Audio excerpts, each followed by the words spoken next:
one of such is this one now. Now, you've heard the lectures, you've heard the discussions.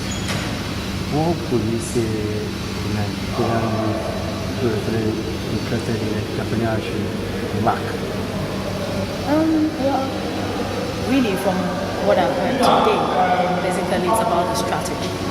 You could have a plan in place, but if you don't have a strategy to get the plan actualized, now that is a problem. And from what the speaker today said, he said from the dream to the vision, actually the difference is the execution. So basically, it's not as if our youths don't have things in their head, they don't have ideas, they don't have good business plans, but it's just how to make it into reality that is a big issue for us, especially in the Nigerian context. And those are part of the things that were addressed here today. Fine, you have a wonderful plan, but how do you make it happen?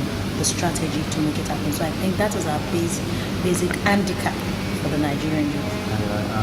That means that is the missing link between Nigeria, the developing countries and developed countries. Yes, and you know, in most of those developed countries, all the things are in place. You can predict the transportation, you can predict the electricity, you can predict most of the utilities.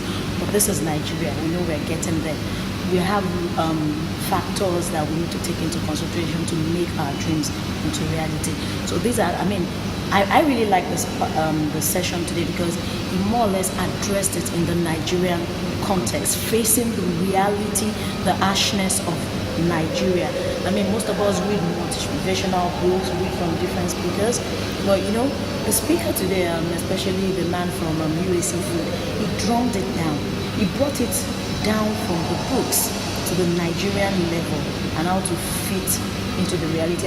For example, you talked about gala.